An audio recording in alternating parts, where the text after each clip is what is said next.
This episode of the Prestige TV podcast is brought to you by Coffee Mate. Coffee Mate has been searching the globe for flavors that pair perfectly with coffee. So when they heard that the new season of HBO's The White Lotus was set in Thailand, they were inspired to brew up 2 new flavors, Thai iced coffee and pina colada flavored creamers. They're available for a short time only. So for the love of coffee, go try them now. The Prestige TV podcast is brought to you by the Ringer Podcast Network, where you can find House of R. Yeah. It's true. Yeah. You guys still doing that one, right? Yeah, we're cranking That's it a out. show we do. Twice a week. Congrats. Yeah. Wow. You've officially put us in the Chris Ringerverse? Ryan, the watch zone. Well, I miss him. Still I doing haven't it. done a pod with Steve Ryan in a couple okay. weeks. He's still doing the watch, though, right? Still cranking I it have out. heard that that's still a cranking show. it Still out. doing Yeah. that.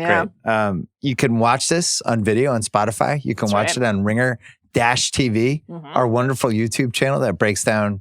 Right now we're doing White Lotus and Severance. Yeah. Eventually we'll get the zombies back. Yeah. Right? The Is mushroom that zombies. what happens in Last of Us? Is it zombies? Yeah, mushroom zombies. Yeah. Great. We're going to talk about White Lotus now. It's coming up next. Tsunami, Snakes, and Fire. Episode 3 is going for it. Let's do this.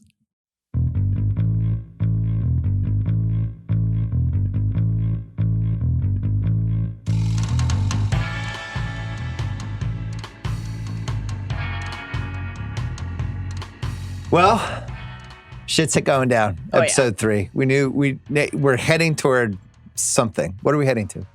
Oh, I don't know. Disaster? Chaos. Who are you more worried for? Chelsea, who's already been to the hospital, or our guy Tim Ratliff, who's hitting the lorazepam hard? I've never been concerned for this many people in a White Lotus cast at the same time. Is the show now self-aware that we're going to become attached and concerned for the characters, and now that's why 6 are in play?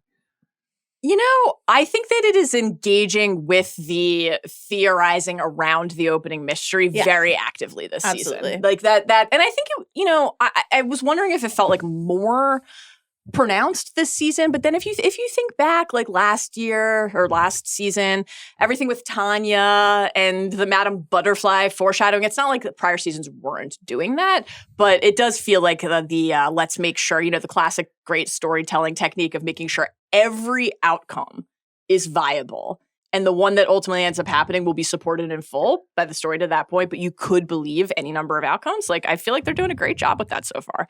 Chelsea nearly dying twice in 2 consecutive episodes makes me actually less worried. I for know. her. I was going to say, does that make you less And the worried? character mentioning it. Yeah. Another character mentioning, well, you've had 2 near-death Or experiences do you feel already. like Chelsea's safe? Yeah. Or are you going to double fake yourself out and be like, or I does know. that actually Is mean... he counting on us thinking that is Mike White Mike counting White's on us inside thinking your that she's head. safe? When Chelsea said to Rick at the end, you're not going to get rid of me that easy. If you kill me, I'll follow you into the next life and the next. So I was Stevie Nicks Silver Springs. maybe She was she'll be doing okay. it. Man. I'm probably, do you want to do I wasn't going to start the pod this way, but as well, our most worried about character power rankings? Let's do it. Gay Talk's number 1 for me. I just feel like he's going to be dead unless, not a spoiler alert, because everyone's seen episode 3, unless he's involved in the robbery. Oh, And they're doing a nice little end around with him. I don't think he's involved in the robbery. I feel, and we've been Or talking about is this he? since week Or 1. No, is but he? I do think he is going to play a Crucial. tragic and crucial role in the shootout. And what feels most likely to me now, after the 3rd episode, where I still adore him, but he got one taste, one crumb, a crumb of hope. Shout out the Landman finale title, a crumb of hope. Have you watched the Landman finale yet? No. We'll talk about it. No. He got just The Sopranos. a little taste of praise, right? For, and I say this with love for Guy Talk, fucking up his job. Like, they got in, they committed the robbery, and he got hit in the head, and then they escaped. And he was told he was brave. He was doted on and checked on by the person he loves. And now he's like, I'm tough. I can do this. I know that the bodyguards, the Hollinger bodyguards, have this appeal. Like, let me go offer to be a bodyguard. And I think there's a pairing of Guy Talk Theory Corner and Monkey Theory Corner. You have won me over in full. Oh, wow. Here's what I'm worried about now. The guest, because we have that Belinda spooky sounds in the villa scene. Somebody hears something. It sets off a reaction from a panicked guest. You're saying then our Guy Talk trained at that point to defend the hotel because there are all called these shots out by in the the trailers. other bodyguards as a wuss. Yeah. He's got to prove his manhood a little bit. Turkey trying to be a rooster, right? Yeah. Starts firing, and then just a sequence of events unfolds. Like, where are all the other accidental chaos? So, like, where are all the guns coming from, though? That's the question. So, are you comfortable with us talking about? None of us have watched ahead. We'll issue our caveat every time. Trailers, though. You know what's funny? People don't believe that. We're not watching I ahead. have no interest People in watching my ahead. life who know me and allegedly either like me or love me are like, no, you're watching ahead. Come on. Because they Like, think no. you're I undisciplined. We made a promise pact. you're not watching ahead No. because you're like, as soon as we're done, I'm going to watch episode 4. I Like, can't you're being wait for very us to good. tape the I know. episode. Yeah. But so you're comfortable with us talking about trailers? Yeah, Trailers but, are I fair haven't game. you watched- guys I haven't watched studied the trailer. trailer. I did I not haven't study watched the the trailer. trailer. At all. I feel like that's No. cheating. Wow, I what didn't did you study know? it frame by frame. Every trailer that they've released, the preseason trailers and the rest of the season on, Guy Talk is training with a gun in all of the trailers. So he's Tough. getting a gun at some point, though there are lots of other guns in the So you're saying trailers as well. he gets spooked? He's like, has someone some- else has- gets spooked, has and then he's like, something I have to to prove, defend you. Is trigger happy, has something to prove, and you think the inciting incident Is is a a monkey. monkey. Or a snake. They're everywhere. Okay. Snakes fire, monkeys, tsunami videos. Oh A my toilet God. snake? Watch this guy just stand here on the beach as the tsunami overtakes him. And do Dude. you think that Tim was like, that looks pretty nice right about Yeah, now? he's Yeah, like, Tim's like, I would, Yeah. I would Boy, sign up for that right now. Same. That was a gorgeous opening to the episode. Oh, the dream. a very Vicky's dream. trippy, druggy, delusional, dreamy Yeah. episode. I loved it. I think that's the season. I agree. Yeah. I agree because, and I know do you want to talk about the interview you had on the pod? Yeah, by the time people hear this, I think that will have already run. But Dave Bernard with the EP of it, Yeah. he said this whole season came out of like this fever dream Mike White had. In the from- hospital. In the hospital. When they were location scouting. location Unbelievable. scouting and gets so fucked up. He's like in this, they gave him some steroid that was too strong. Yeah. And he went into some haze for 2 days. So this is a drug Came out of the incredible. haze and Yeah. was like, I have season 3. Yeah. When I And get it's sick, literally season 3. I can barely lean over to get a tissue, and Mike White comes up with season 3 of White Okay, Lotus. so like When you say when How? you get sick, you mean once a month when I get sick. I try to avoid that by not being around my colleagues when they're ill. You do get sick a lot. the Ratliffs, I'm susceptible to germs. 2 out of 5 of the Ratliffs are on lorazepam right now. Yeah. Right? I love the little like pill holster, the little a piece of luggage just for the pills. Rick claims that his drugs were laced. The weed that he got from like Weedland or whatever it's Cannabis Land. Yeah. That it was whatever it's called. I don't Yeah. believe that. Do you No. think the blondes, the ladies, Mhm. are they gonna have a drug experience? I sure The hope so. fancies? Yeah. The fancy. I love fancies. I sure Makes me hope think so. of Reba. They're Do you drinking think they're a lot. gonna? They're So, drinking a lot. Are they gonna have a At drug? some point, experience? everybody's going to have a lace something. I don't know. Laced or otherwise Well, are chosen. Here's what we know for episode 4. We're going on a boat, and I can't wait. I'm Yeah. thrilled. We're going on a boat. Greg Gary's hosting. Saxon's gonna be there. Saxon's going to be there with no shirt on, just doing Chelsea's Saxon gonna be stuff. there. Yeah. Chloe Yes. saw some glances. Oh man, a lot of eye Wait, wiggling going backwards. from- Big takeaways from Yeah. Mm-hmm. episode 3 before we Yeah. got to rip through it. Tsunami, snakes, and fire. Yep. Ratliff's about to be. Disaster. He's basically like, I'm going to enjoy these next 5 days in my drugged whatever stupor. Enjoy. The end of the vacation will happen. Sleep They'll hand me through. my phone back, and I'm going to jail. Yeah. Then I don't want to know anymore. I'm going If to he drop my makes phone it in out the of the bag. I don't vacation know. in one piece. Yeah, I don't. That is not a man who is prepared to face the. Forget like chipping away the shattering of his legacy and his standing. And when he was telling Saxon, we gotta, just kind of trying to distract his family, right, with the whole phone gambit. Like we gotta like nurture these things in ourselves so that we have something else to give. He is confronting the fact that is not. He doesn't feel that is the case about his life. He is not prepared to go to jail. No. Rob and I got an email. Someone was pointing out to us that the poisonous tree that's in their villa, Yes. the pong pong tree, Yeah. is known as the suicide tree. I feel like the pills in this episode were a gateway to that for Tim. The fact, and So because, they plant the toxic fruit in episode 1. Yes. The pills are now heading toward the top. Yeah, okay. Because the second pill he took, he didn't tell Victoria he took it. She's like, "Do you want another one?" He's like, "No, I don't. Yeah, I don't do drugs." But he had just gone and taken Yeah, one. yeah. So he's already secretly consuming. He's trying to avoid having to confront the. Could you eat the decimation toxic of his fruit but not life. die? Pam did Probably. not think so. She said very, very poisonous. You could die, Right. but she didn't say you will So die. it could be like the suicide where he doesn't actually die. He eats the fruit And the thinking it's going to hospital- kill him and finds him the doesn't. and hospital's saves him. only 15 minutes away. We know this thanks to Yeah. Chelsea, Yeah. hero that she is. Yeah. The other one I was thinking was he So they makes weren't a at the hotel. toxic fruit smoothie, but then gets distracted, and then Lockie drinks it because he thinks it's a power shake. Bill! Yeah. Chug it down, Yeah. Lockie. Come Don't on, you want to be Lockie. one of the big That dogs? sounds like it could. Yeah, That sounds- like he Hearing you say accidentally that, kills that one feels of the Something kids. with Lachlan in this movie seems like That because feels it's being right. forced on him. Yes. I had Lockie number 2 in my power rankings. That's another behind Gay Oh, Talk. man. Well, that's another one that people have been pointing out. You know, like in the opening credits, there are all these like Yeah. postures with the various animals. My favorite one is Parker Posey's, where it's just like two monkeys Getting high. getting high. Yeah. Yeah. But Lockie's is Sam Nivola's is just like a guy floating in the water. Now that could be Lockie in the deprivation tank, Right. or it Or his could be chill water hammock where he asked his Or him. sister who she or had fucked recently. his Yeah. dead body. Boy, that would be That would be a really hot sad. bummer. That would be really sad. Yeah. So those 2 I would have as top 2. Okay. I mean, Rick has to be on there just because we know Rick's going to commit some violence and Well, it might come back to haunt him. I Yeah. feel like it's I don't know. White Lotus is not operating on normal moral Yeah. behaviors, but it feels like the kind of story where Rick has a choice to make: give up vengeance, embrace Chelsea's affection, Yes. choose a path of like life, or choose vengeance, and that will lead in death and destruction. That's the usual setup, but White Lotus tends to zig and zag. I'm glad you're hitting the vengeance note because he's a couple gravelly voice register shifts away from just being Robert Pattinson's Batman in this episode. Like talking about his pursuit of Absolutely vengeance. not. No, because Robert Pattinson Batman was never as charming as Rick is when he sits down. Who is he actually doing? He's Sawyer.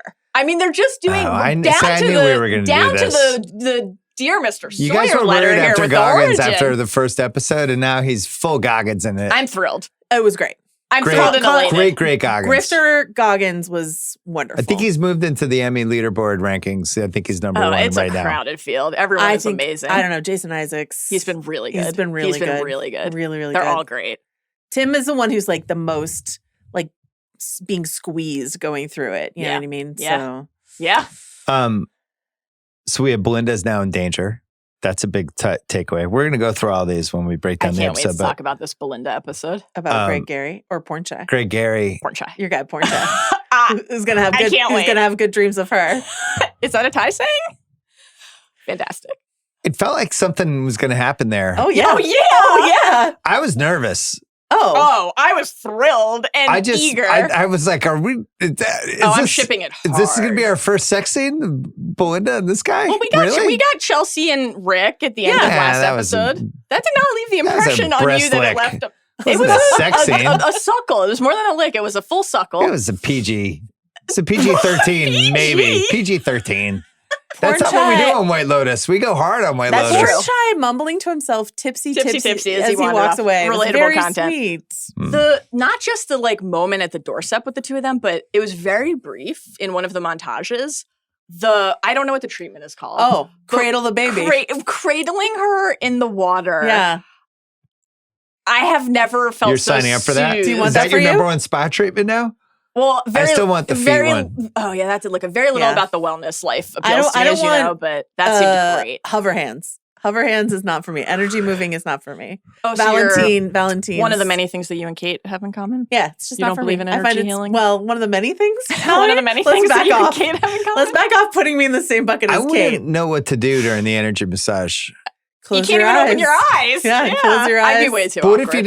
if you didn't feel it right away? Is it just you just get your money back? No. Like you have to like buy in if you're the It's like an emperor's massagee. it's an Yeah. emperor's clothes situation where you're just sort of like, you set to go with it. yeah. you Well, feel we like, got to wow. see what it was like when you're not vibing with the session. Lockie sitting there with the Right. defensive That's- flash. People pleaser? You a Forget people Kate. pleaser? People pleaser? Lockie's like hunched position is like It was tough. very identifiable to me. I loved it. Chloe and Saxon, it's on. That was another big takeaway. Okay. We're Okay. we're Are they on having? with some. They're having. There's they're some gonna eye hook fucking up, going or, on. He's definitely banging her. Or is she? Or is she gonna like fleece him for some money? So she eyeing him as a mark or as someone to have sex with, or both? I had that thought, and that's my question too. But Great I do question. wonder if that's too similar to the Lucia Albie. I think plotline in it's season my 2. last year with Greg Gary has sucked. Oh, time to find this guy's going to be here for a week. I'm going to step in. A new meal ticket? Yeah, this guy's in shape. I hear this you're will be douche. a fun 2 days. I could see her like charging Saxon for sex and it being such an ego wound for him. The idea that not everybody would want to. Yeah, it would be a little. Okay. We'll get into that, and then we'll get into. Wait, are you hoping for then? Like, is it boat sex? Is it? Oh, I think it's a sneak away in the cabin. Sneak away in the boat, like on the boat little trip. guest cabin in the bathroom. I think because Greg Gary knew right away. He watching sniffed them it look out. at each other. Yeah. That makes me nervous for Saxon. Oh, very. You throwing Saxon in the power rankings? The fact that Greg/Gary, a known. Do you think he's going to kill Belinda and Saxon? I hope Belinda is okay. I just think everybody feels like they're in peril right now. The boat. Yeah, who's not in peril? I know. Basically, just the daughter. She's the only one I feel good about. I think about. Jaclyn Lemon's going to be fine. Yeah. I think Laurie's going to be fine. Oh, Laurie. I love her. I think Kate is going to be fine. Kate. Well, we have Rick killing somebody in Bangkok is happening. Or he's on his way to Bangkok there. to do something He's just running not his con. Great. Those are big sequences. But he's got, okay, so we know that, did you guys talk about this on the pod, that there's like an actor that hasn't been announced yet? We did not talk about that on the pod. That's just on the water. There's an actor that hasn't been announced on White Lotus, and we know that Rick called his friend. Right. Not surprising because they've done this. They did season 2. Did they do it in season 1? I don't remember them doing it. He calls his friend Frank. Yeah, he calls his friend Frank. Yeah. Frank. Or any of the number of people that Tim Ratliff has talked to on the phone. Chuck. Terry. The woman on the phone with him, I'm unwilling to identify this with any certainty. It sounded a little like Merritt Weaver to me, but that might be just because I've been watching too much Severance.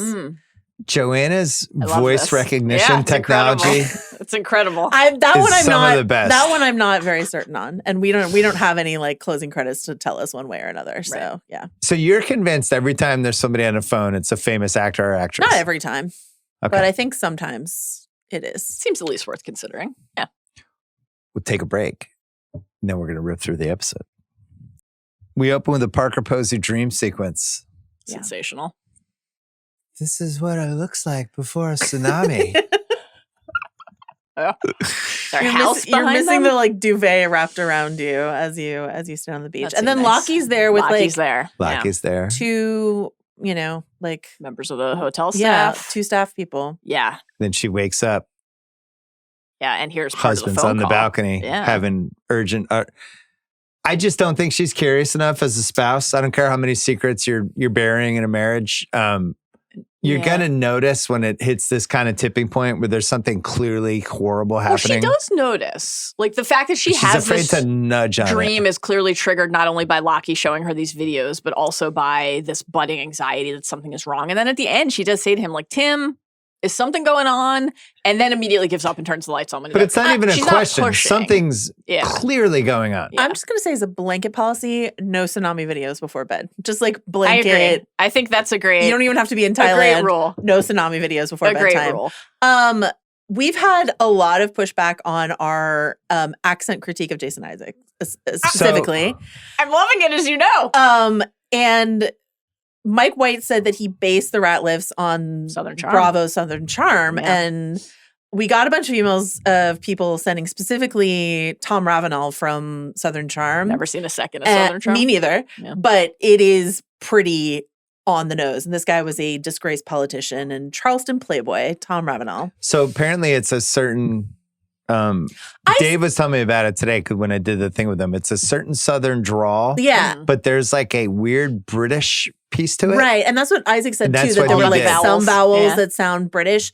I will say I still stand by immediately being a bit British last week. Yeah. But I think either my ear is getting used to it or I'm convinced by all of the millions of emails we got about it. But it's a big passion point for the cast, I think, that they actually spent an incredible amount of time figuring this out. Yeah. So I don't think it's as simple as like if it was a Boston or a Rhode Island accent where I would just be like, that's not right. You did it incorrectly. I find it very compelling. Yeah. To listen to him talk. Very compelling indeed.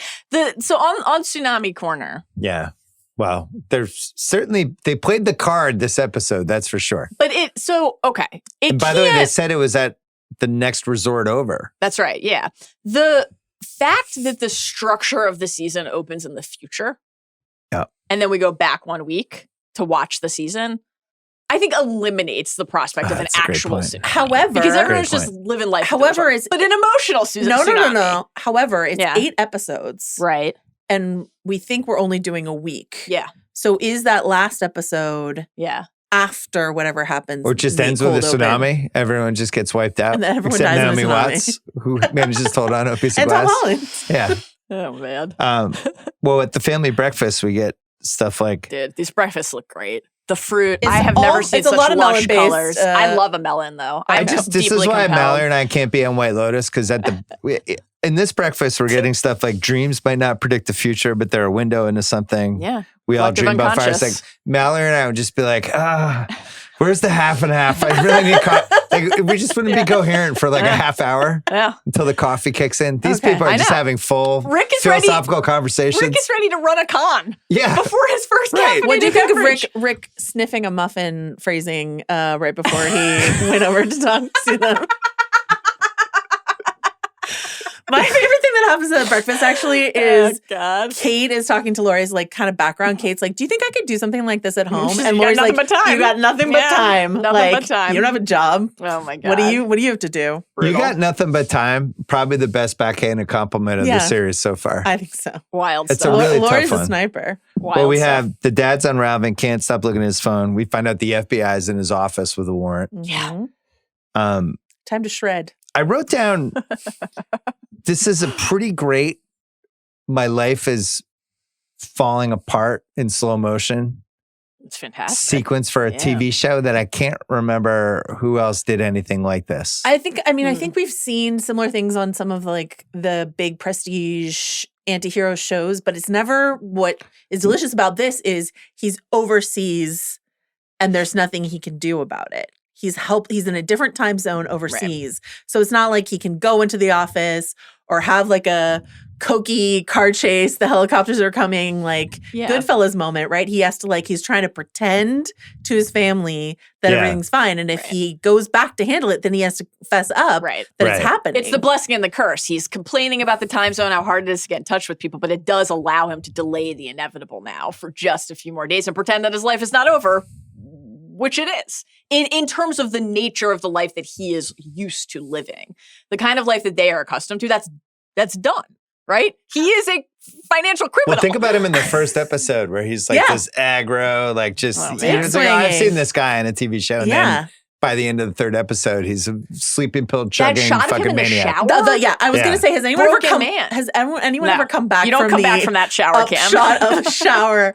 That's what I think. Who survived the shower cam shot? I don't think so. Yeah, nobody. That's why Isaacs is front leaderboard for Emmys for me because it's the difference. Well, now that you've apologized about your feelings on his accent.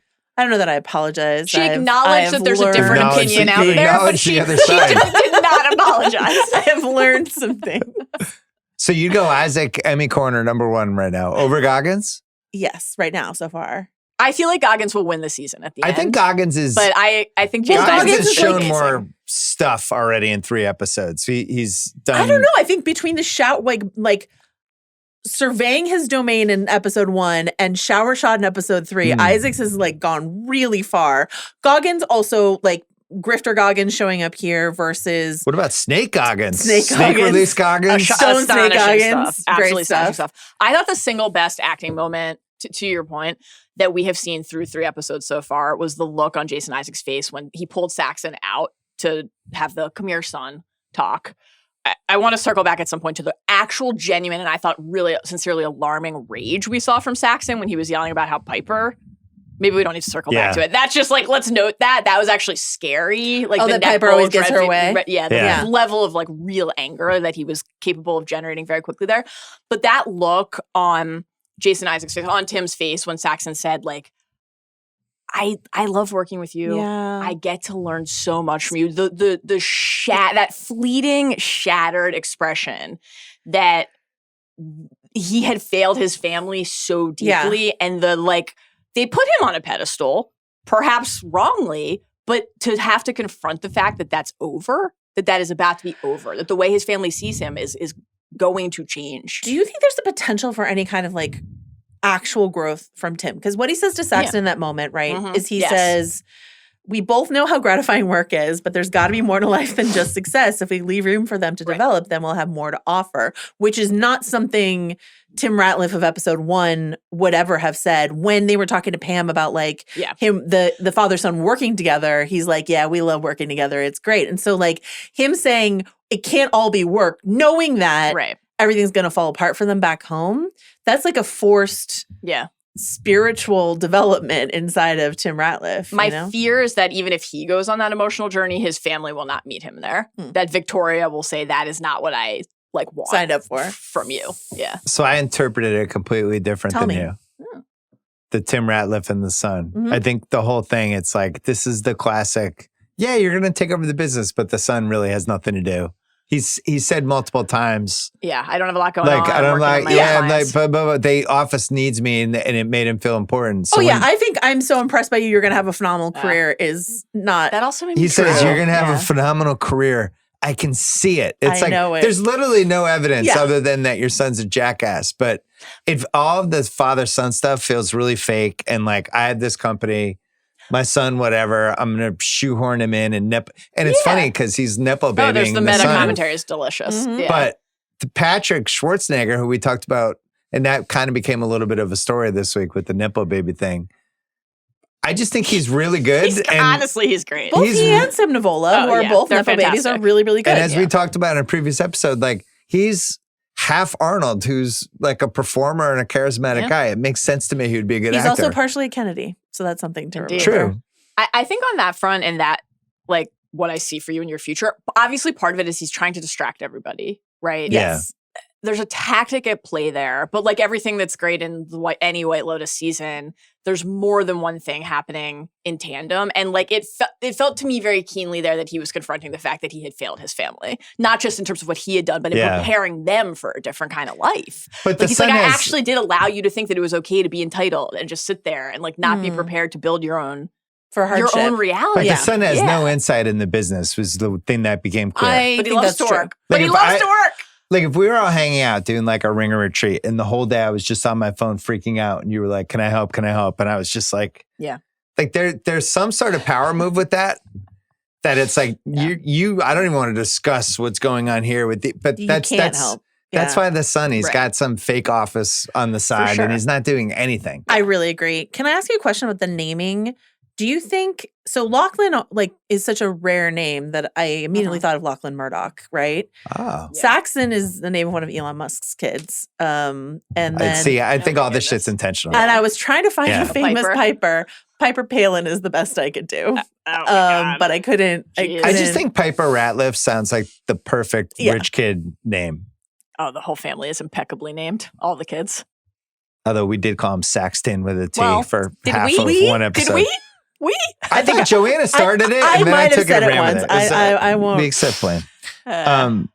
Well, we also have Lockie shows the dad a tsunami video, and Saxon got a blender. That was our big things with the Ratliffs. Just another incredible Pam. Nobody's been more excited to get a blender. He's fucking jacked. Incredible. Pam is ready to help him blend. She was gonna make the smoothie. She wasn't just delivering the blender. She's like, "What milk do we want? Yeah. How much of this they have all creatine the milks, powder Joanna, you can put in there?" Okay. I think Pam is in the running for most underrated performance of the season. I love Pam. Incredible. She's perfect at the. Okay. Yeah. Since the beginning, how wonderful for you. How wonderful for you. When she looks in the bag, she's like, this isn't even that much. Right, she's a carrot. Saxon's porn is really when she heavy, has a stare down of him, like, are you gonna put your phone in there? That was great. You know. So I had some nitpicks with that. Okay, what do you got? People didn't turn off their phones. First thing you're doing is turning off the phone. Oh yeah. I think not just so it's turned off, but also like for the battery. Yeah. Tim powered Saxon's down, right? Tim's That's using what he like was a doing. 2012 Samsung. I don't know what phone that was, but it not only was not an iPhone, but it wasn't. I don't know what that was. Should we be worried about the iPhone rule then? I was. Yeah. What's the iPhone rule? According to Ryan Johnson, Apple told him can't let a bad that guy you can't let a bad guy use an iPhone. So, and that has cropped up in shows before where so is he the gunman? Yeah. Does he get his hand on a gun somehow? Does he try to do something desperate? Oh, the feds come shoot out with the dad? Or he just can't stand like any of them having to face the reality of what has happened here. Dark. Upset, very dark. Exceedingly grim. Yeah. I just want to say there's no scenario where I give up my phone for 5 days. No, I mean, of course. Literally none. Well, okay, but there's no vacation scenario that exists where I would be like, yep, no phone 5 days. But do you think I don't believe he has given up his phone for 5 days. So then my question is, when he goes to find it, what else does he stumble upon? Like, I feel like he's going to break into some office and try to get that phone back. Oh, Pam. Oh. I know. And then what else is he going to stumble upon? Oh, Mal, I like this. So he breaks in, but then there's something else in there. Maybe Guy Talk shoots him because he thinks it's another hotel robbery? Oh my gosh. I'm just really worried about it. Guy Talk or Gay Talk? Was I saying that wrong? I think it's Guy Talk. I think it's Guy Talk. We were all saying it. All of us were saying it wrong. I mean, Guy Talk. And it's Sitala. Sitala. I call her the matron. Sitala. Well, we had Goggins, the matron. Oh my God, this was remarkable. And my guy Fabian, who is maybe my new favorite. Actually heartbreaking. I have a guy in Bangkok. You're going to be in Bangkok? Yeah. Would you love a meeting? I didn't even think that this was a particularly good con from Rick. He's like making faces of dismay as he is luring her into his trap.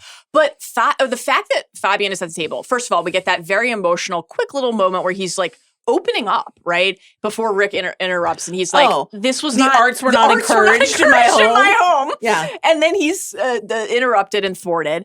But he does not like Rick.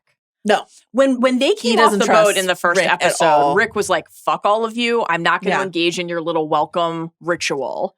So the fact that he's there witnessing that felt very purposeful. Fabian's like he's on his... And very protective of Sitala and like different. But like the finding out that he has been mispronouncing her name, as I'm sure I am in my own way. But he was just like, I'm sorry, it's what? I know. Painful. I'm going to keep calling her the matron. That's fine. But like our guy Fabian. I feel like I'm in the right group for this question. So Aries and a Scorpio. Did either of you have thoughts on this?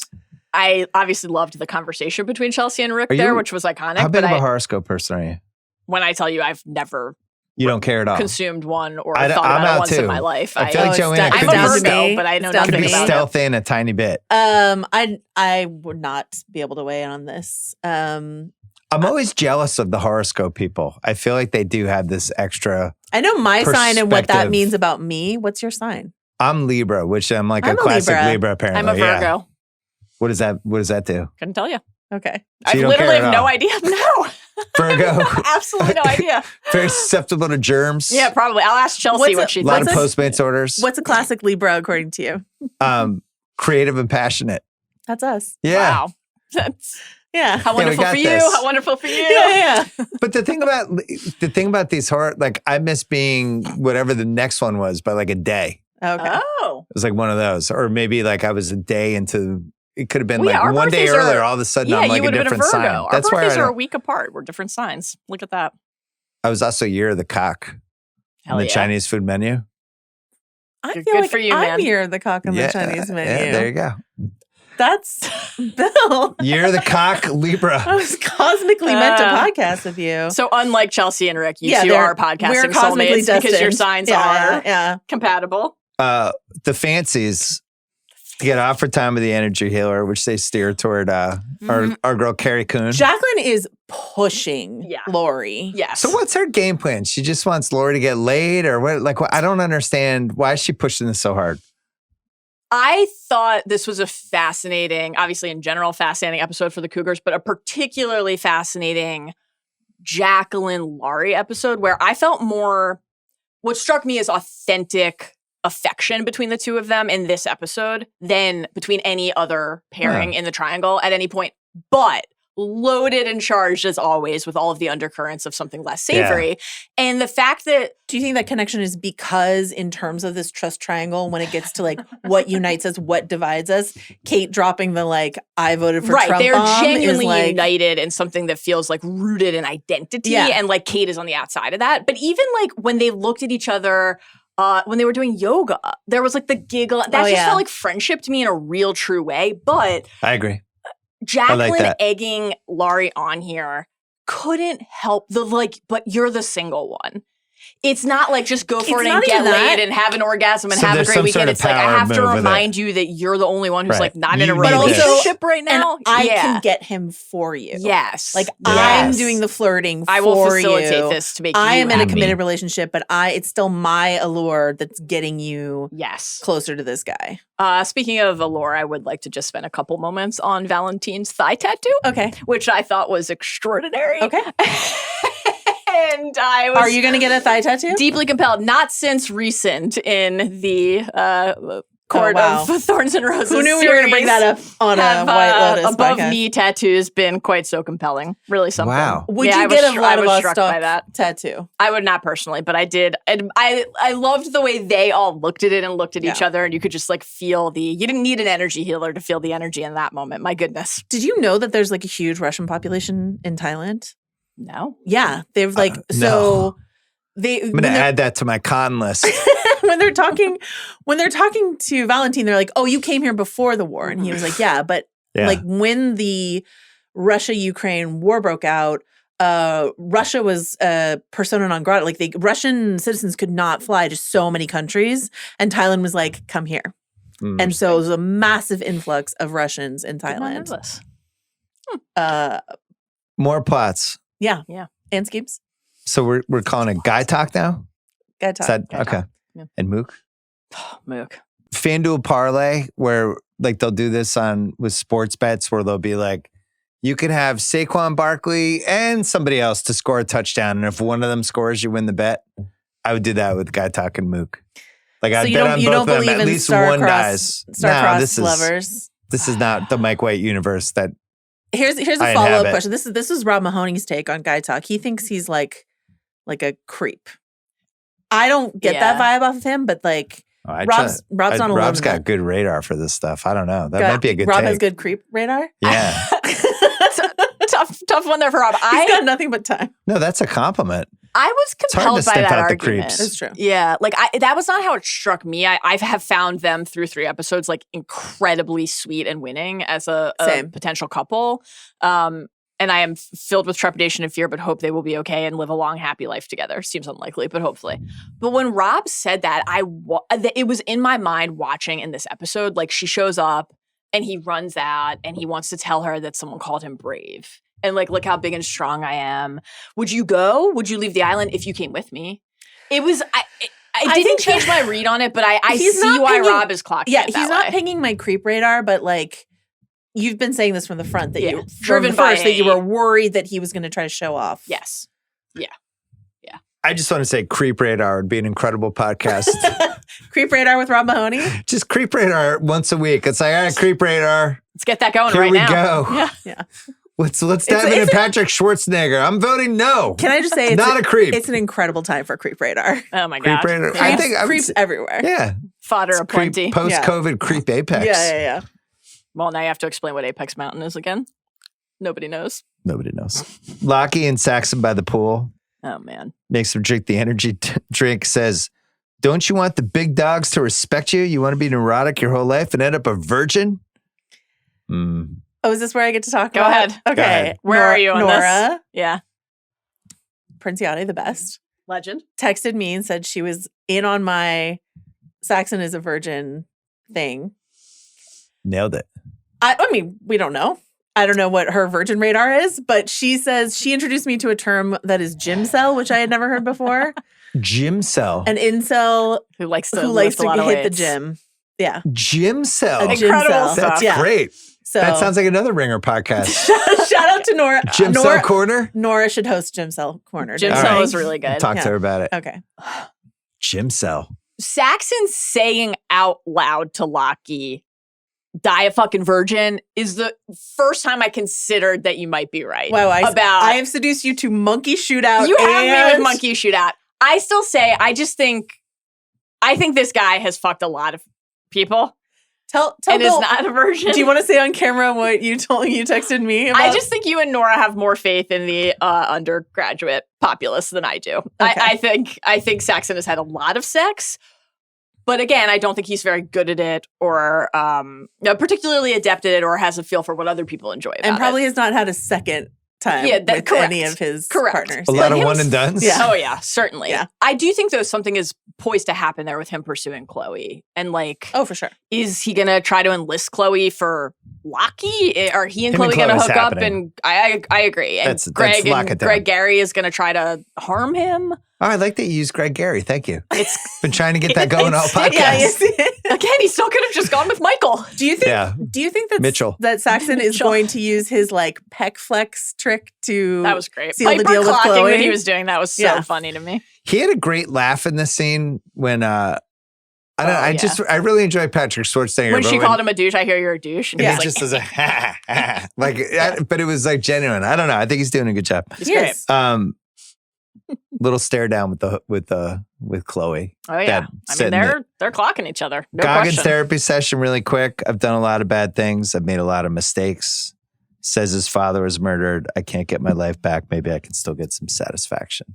How did you interpret this, Joe? Again, I feel like this is a make or break moment for Rick. He is locked into this vengeance plan. Mm-hmm. It seems like he doesn't see a future for himself. He feels like he has no future, but if he can get vengeance. Which is sad because we all like Chloe. Chelsea. Oh, Chelsea. I know. Well, that's the whole thing is can you see what's right in front of you, which is Chelsea's Chelsea cool. who rules. You guys are fine, Chelsea Rick. who's still having dinner with you despite you getting her snake bit. Right. Totally forgave him immediately. Yeah, so they're at dinner that night. Wild stuff. Yeah, the fact that he says, I can't get my life back. I mean, I'm sure that feels really true to him. Sawyer also can't go back to Australia. It's giving Sawyer. It's giving Sawyer. Do you know what the snake show made me think of? Justified season 4. I was thinking about that too. Yeah. Yeah. Goggins with the snakes in Justified season 4. Well, there's some deep shit going on with him. He's not allowing himself to get his life back, right? He feels like he's stuck in a cage. Yeah. Sometimes people can just feel like they're broken and that's it. Yeah. And they're just like, I've now latched onto my brokenness and that's just who I am. And he keeps saying he doesn't want to go to these sessions, but he immediately opens up and shares when he's there with Amrita. Yeah. The best moment of the episode was Chelsea's like, please help him. Yeah. Yeah. Please help him, please. And Almarita Almarita thinks she can help him. Is there this is going to be my running bit if I remember to do this next week. Did you just use the character's name? Sometimes I do. No, that was really impressive. The therapist, would you call him? She's been saying Amarita. Yeah. Both of you had him? Yeah. I don't know any characters' names. It takes me 4 episodes. No, but that's great because I feel like sometimes I just use characters' name and people have no idea what I'm talking about. And when I'm for the common people. When I podcast with you, you're like, the blonde. I'm calling Carrie Coon. Yeah. I mean, it was all right. I interrupted 7 you. What were seasons you into say, Game Jeff? of Thrones. You were still texting us like the blonde one. So tall lady. Yeah. Well, do you think if this whole theme of the season is not just drugs but also spiritual awakening, right? Who is that available to? Who's going to have the Nirvana moment here, or is it available to anyone? And is it available to Rick? Chelsea already seems pretty enlightened to me. Rick's probably our best hope. I hope so. The daughter. Oh, Piper. Yeah, Piper. I just did it again. I didn't call her by her name. but now people know. You knew what I was saying instinctively. Piper feels but we know she has a big appointment on Friday. She sure does. Boy, that was a tense moment. Was she going to be able to get that scheduled before they had to depart? She only had 6 months of the tripping plan to figure out. This is a big reveal from Piper because she wants to do a program, which is not for a year. Which her family knows nothing about her life. They think she's there for a thesis interview, Listen, and she's there. Smart move by her to get away from the Ratliffs. That's I quite right now, especially. It's my close relationships with my brother who asked me about my sex life. Oh my God. My date rapey older brother, my crazy mother, and my dad who's just completely unraveling. I'm going to stay here. I'm going to go to Thailand for a year. Yeah. Great strategy. Yeah, great life strategy for Piper. Yeah. But Piper feels like we're meeting her where we left other characters at the end of a Lotus season, like Quinn at the end of season 1. iPad Quinn? iPad Quinn just wanted to crank it on the beach and then it's let me look at this whale instead. Want to talk about a character on an arc. Yeah. My God. And so now he's in Gladiator it's like CR 2. on the beach. Exactly like CR on the beach. But, he had to work toward a desire to commune with nature and run away from the drama and his family. And Piper's there already. Yeah. So her committing to that in full feels very imbalanced. But I think Rick feels like a good candidate for the journey of some sort of awakening. I don't actually want to live my life the way I've been living it. When he had that line about the snakes and how treating evil things that way only makes them more evil. That applies to everybody in the show so far, but certainly applies to him. He's got to like free himself from that. The thing about White Lotus is that sometimes people leave White Lotus enlightened. Mm-hmm. And sometimes people leave White Lotus trapped in the same toxic relationship as when they got there. And sometimes they leave or dead. State of mind. Yeah. And sometimes they leave because they fell off the boat, landed on their head, and drowned. Yeah.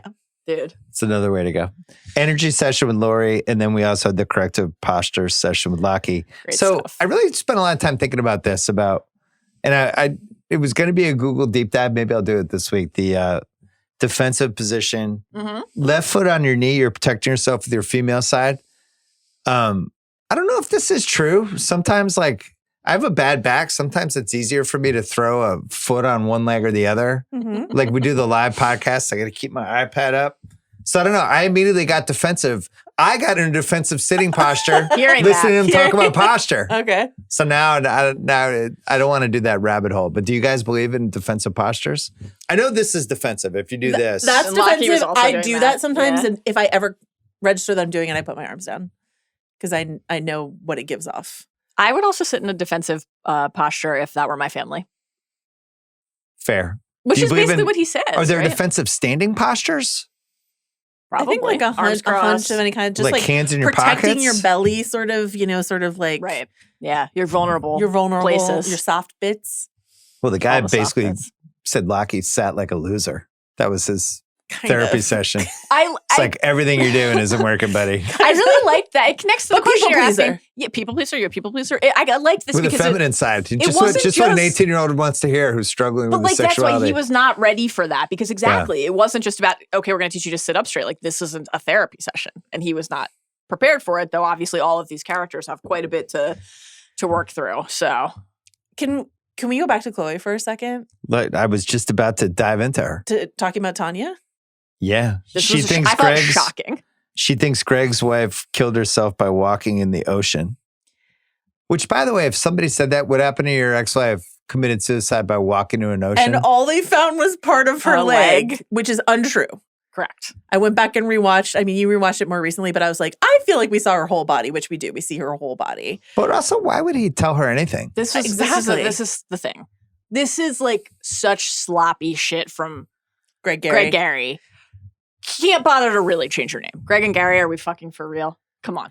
Bill has been suggesting Mitchell. It was right there.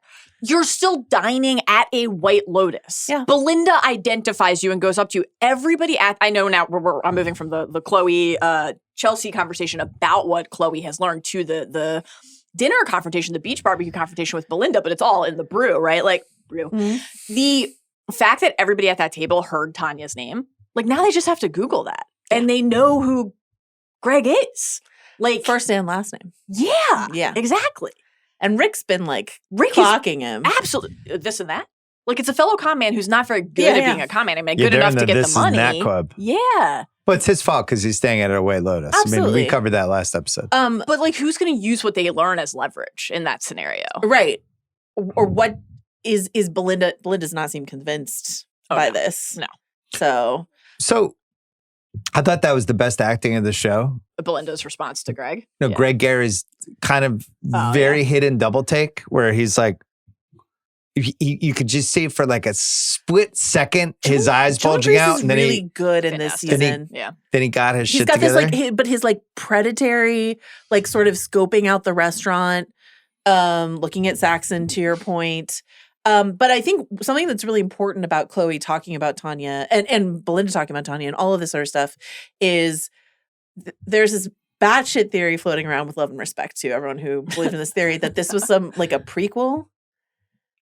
Because they were like, maybe this is before he met Tanya. Maybe this is before Belinda met Tanya. There were a bunch of people who thought this was like I think people have been watching too much Severance and or Westworld. Like they thought it was a prequel season, but it's clearly not. No, it's clearly not. I have a Greg Gary present for you guys. Let's see. Oh. Just me and a few simple laws of geometry. Yeah, a growing pile of 20s.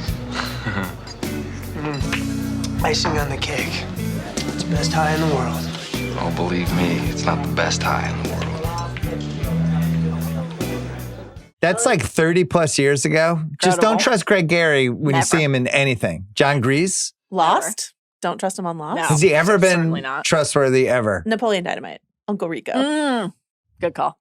Good call. That's the one. That's good. Chelsea and Rick get high and go to a snake show. How'd you feel about this? This was the weirdest sequence in the show. I was very distressed through this whole sequence. It couldn't have possibly ended well, right? I mean, I think the answer to this for pretty much everybody is no, but do you guys like snakes? Because I don't like snakes. I'm not opposed to like a little corn snake. Like there's some like cute little snakes that exist. Yeah. But if it's like a you draw the line at cobra, basilisk. Yeah. if it's got like poisonous fangs or a rattle. Yeah. And I'm in Thailand. Yeah. It's a no for so Rick, snake show, I'm not going. Oh no, I would not be going to the snake show is an immediate no thank it's you. A no. So Rick is doing a little bit of the Arbats, a little bit of the Sawyer from Lost, and a little bit of the Harry freeing the snake before he knows he can speak parcel tongue. Do you think he speaks parcel tongue? This was okay, here's my question for you guys about the snake freeing. And great, obviously, that Chelsea just confronts him at the end and is like, Rick, you freed a bunch of venomous snakes today. Like, this is not a normal thing. I love her. She's the best. What do you think the lesson is? What is the show's message to us? I think this because is Rick does this and then something bad happens. This is the calm before the storm episode, literally, because they're going on a boat. Mm-hmm.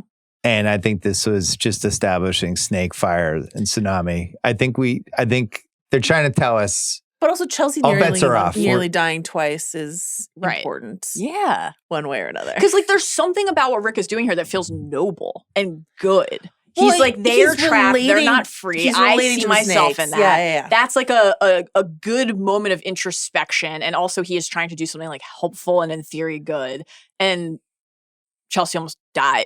But these are two pretty dramatic vacation events. Like if you went on a vacation, you'd be like, hear about what happened to Mao in Thailand? She was in a store and there was a huge robbery and she almost got shot. Like, oh my God. Yeah. And it's then like, she you're went about to a now snake Thailand. show. And then She I'll went be to a like, snake show. She got and I'll bit be by like, a snake. absolutely not. Mallory did not go to a snake show. Oh man. Great. But like those are two crazy things to happen. Unless it's a different kind of snake show, right? Exactly. Okay. Yeah. That's exactly. God. Great stuff when Chloe's like, maybe you just shouldn't come on the boat. Okay, wait. Right. Did you hear when the fancies, as Bill is calling them, were checking on Valentine, there was like hardcore moaning on the soundtrack. Musical accompaniment. And same with Chloe and Saxon. Yeah. Like they're putting like pornographic moaning on the soundtrack of this show. Yes, I did notice. Okay, just making sure. Yeah. Well, Chelsea got bit. That was a very well done, tense scene. When you see the snake just behind all the snakes, her. it was like, oh God, I'm not enjoying this. But you know, it was definitely weird. Rick got one of the sleeping pills. Rick seemed Tim. genuinely upset. Sure. We were constantly questioning, like, does Rick actually care about Chelsea at all? Right? And when she's going to the hospital, he seems like desperate to follow her. Yeah. So he was also upset after the robbery. Yep. Yeah. Okay. Tim ate a sleeping pill. There's a double date with Greg Gary. Barbecue on the beach. He's inviting everyone on the boat tomorrow. And then the fancy cougar dinner. Let's dive into it. All right. After this break. All right. The fancies are out to dinner. Mm-hmm.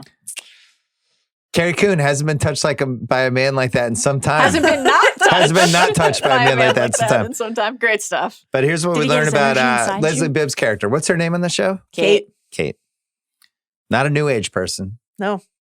She's a church-going Texas lady. Yep. Mm-hmm. She voted for Trump. You're an independent now? Did you vote for Trump? Well, she's like, do you really want to talk at Trump? We're really going to talk about Trump today? Again, this like silent smile thing she does, I think is like killer. Silent, smiling, MAGA conservative Texas lady. What I think was so smart about what they did is they did a little bait and switch with us when they put her in Austin. You're like, oh, right, Austin. Exactly. Sure. Yeah. And then she's like, little blue haven. Little blue bubble in Texas. And then she's like, oh no. Yeah. The contrast in her facial expression at that table where she's like evasive and also challenging a little bit of the contention that they're bringing. Yeah. And then the face when she's alone, when there's no one sitting at the table, when she's watching them. Each of them now has, in every episode, the end, has observed the other two talking about It's the no trust triangle. Totally. Jacoby. And she looked completely crestfallen, not only to know that they thought this about her, but to see herself through their eyes. I actually thought this was my favorite scene in the episode. Yeah. I love their reactions. Oh my God. Yeah. It's they're like, because that now we're going back to, we all grew up together. I thought we would all think the same about everything. It's like, clearly this lady's a lot different than you two. Yeah, and they haven't seen each other in a long time. And their accusation is that she has molded her personality to fit her husband.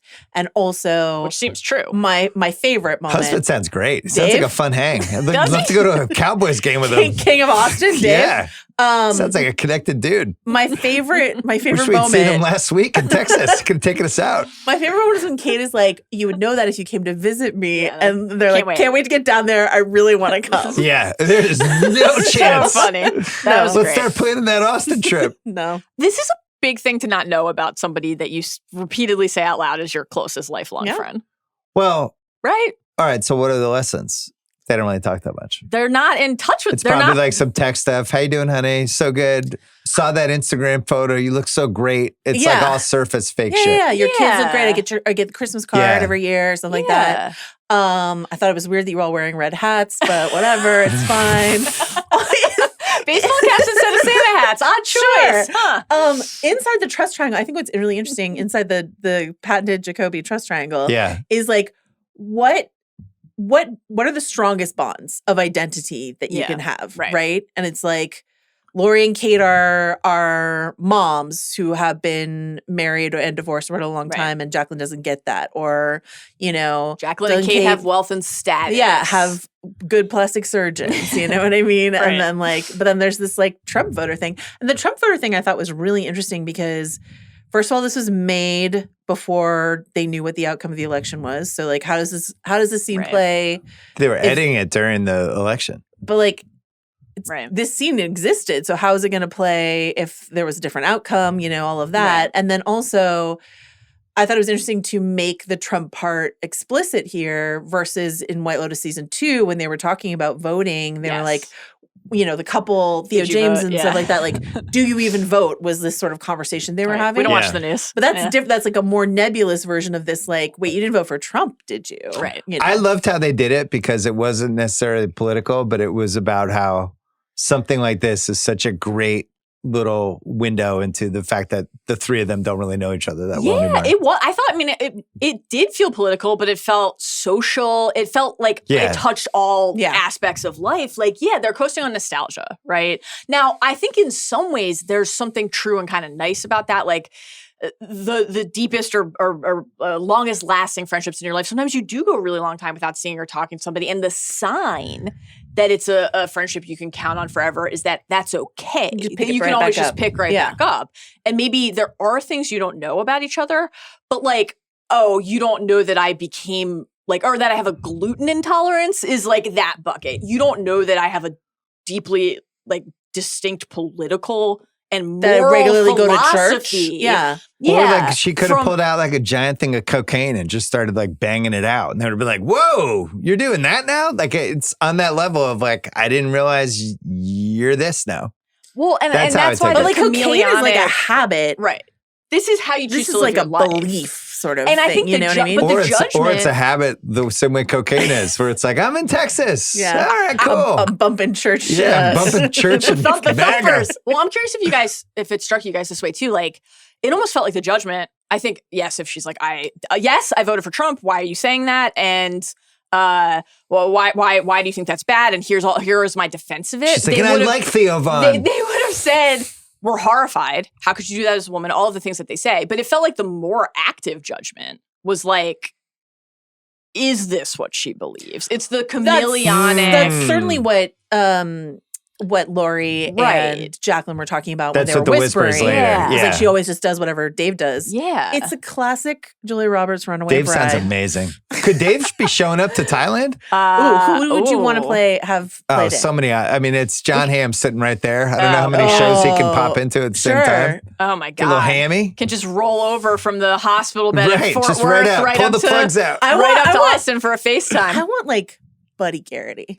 Oh, you know what like I mean? At that level. That would be just exceptional. McConaughey? Oh, man. What's up, that would sweetheart? also be great. Wow.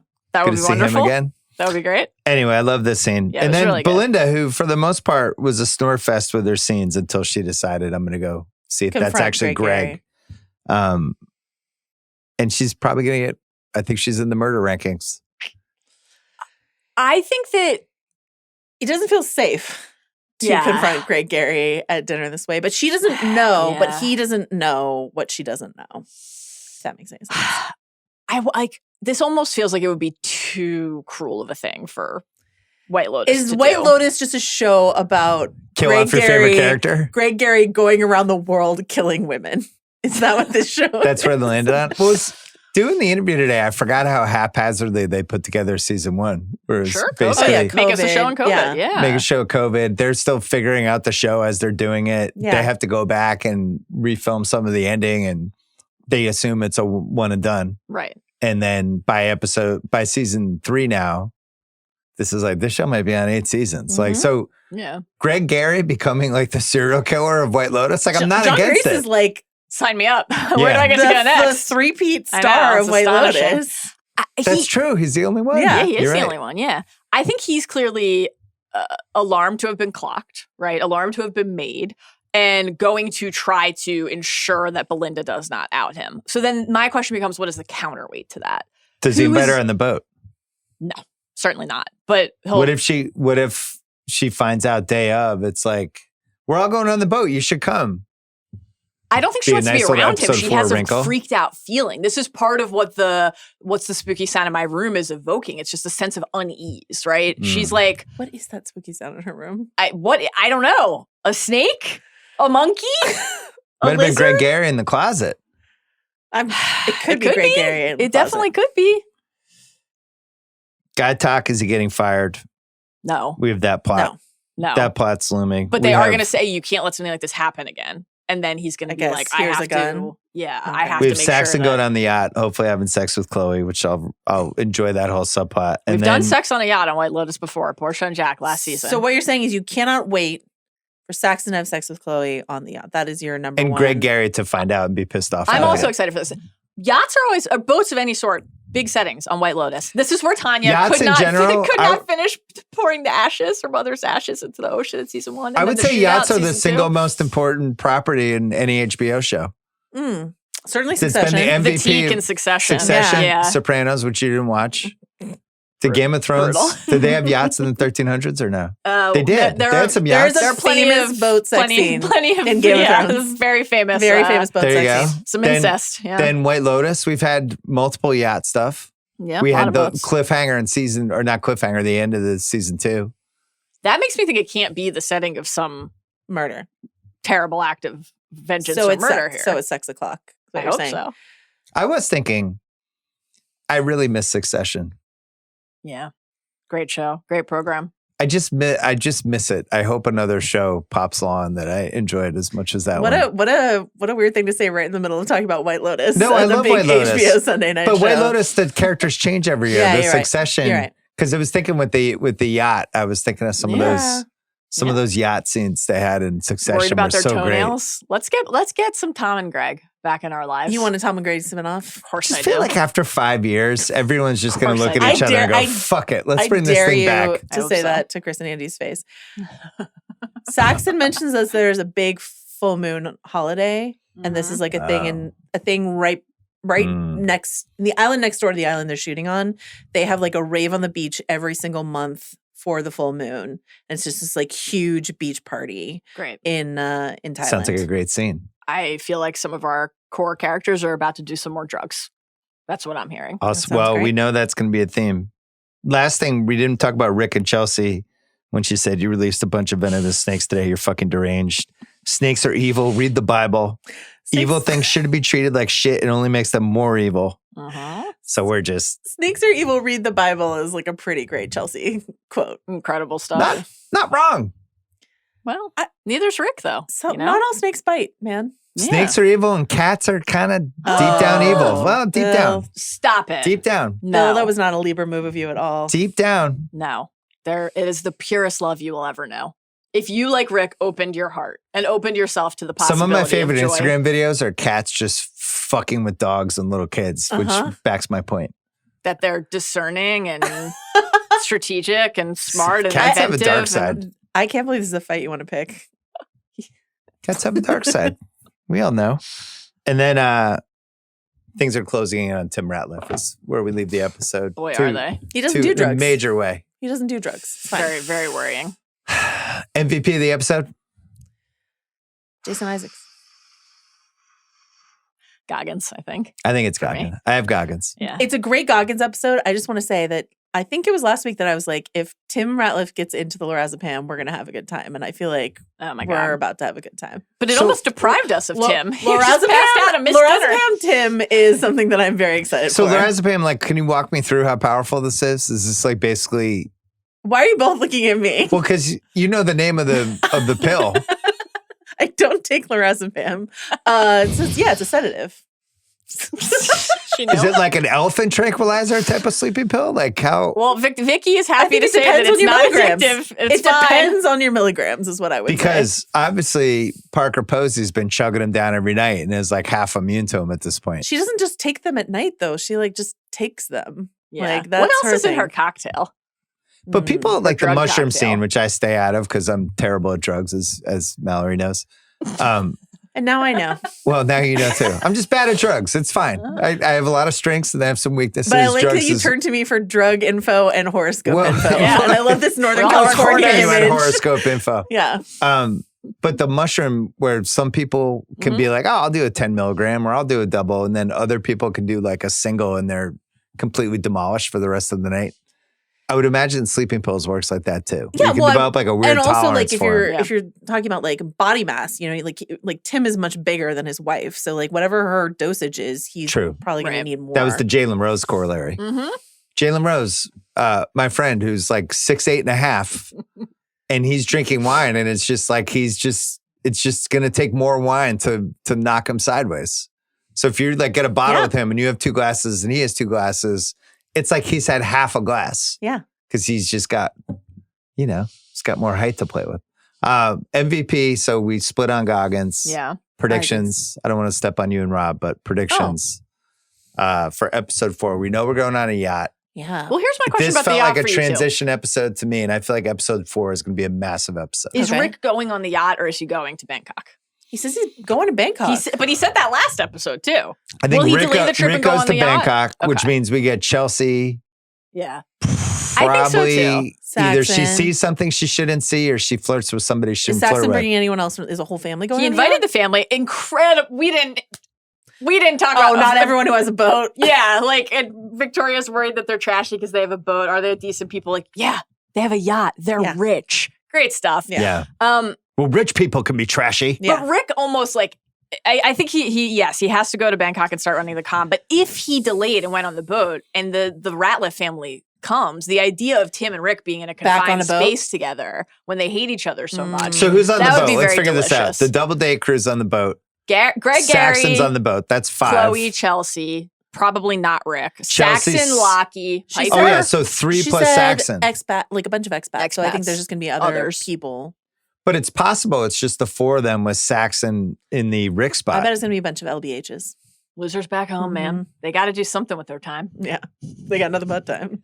I can't wait to go on the boat with this crew. It's going to be fantastic. Something bad's going to happen. All right, that's it for episode 3, right? Anything else? We learned a lot about accents, about horoscopes. Snakes.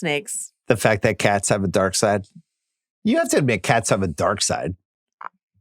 Halo is a ray of light in my life. But would Halo kill a mouse if it was in your house? Yeah, sure. And he'd bring it to me. He'd present it to me. Yeah. And I would They're say, predators. good job, Baba. Cats are predators. Would you kill a mouse if it was in your house? I don't really like mice. But we did have a... Would you kill a mouse if it was in your house, Bill? The most interesting thing... Would I kill it? No, Yeah. I would try to scoop it outside. Okay. Just for karma points. With like a shoebox? I was like a magazine? I was dating a girl once. We were staying at her parents' house. And I went down to get water and I heard this like weird sound. And it was their cat was in the foyer, had a mouse cornered and was just like slowing in. It wasn't just like, I'm killing the mouse. It was like, I'm really going to enjoy this next 5 minutes before I kill them. Yeah. Sure. And it was like watching Wild Kingdom. I've never seen anything like it. Do you think that's what was happening in Belinda's villa? The mysterious sounds. You think it's a cat? I would be great to have a cat in the show. Could it be a monkey? I said probably. Oh, it's probably a monkey. Yeah. Bill, underneath anger, there's always a sadness, So that's what we learned from this episode, and also what I know to be true when you talk about cats. Yeah. You just want me to? Do I have to get one just for our relationship for the stories? It seemed like you were going to get one last year. It's not. My wife really wants one. Yeah. I just don't like kitty litter. Are you in on this? Yeah. She has a cat. Yeah. Would it be a male cat or a female cat? Female cats are less marky, right? I think you would love to have a little female cat. I think that would be really male cute. Cats mark, don't they? They can. Don't you want the big cats to respect you, Bill? What? You don't just be like neurotic all your life and die a fucking virgin. Fucking cat virgin, do you? We are back next week on the Prestige TV pod, but Joe's going to be on with Rob Mahoney doing deep dives. When does Severance end? A couple weeks. Okay. I don't want it to be over. I know. A+ season, A minus? A+, I think. A+. Really good. Yeah. Do you believe that it's Apple's biggest show ever? Yes. Absolutely. I don't know. How is it bigger than Ted Lasso? That show was like a phenomenon. Everyone I know is watching, except for you. You're the only person on the planet that I know who's not watching. How about this? I'll watch it when you watch The Sopranos. Okay. Three mentions this episode. Deal. I told you I'll watch The Sopranos as soon as you let me do a show about it. All right. Good to see you both. Good to see you.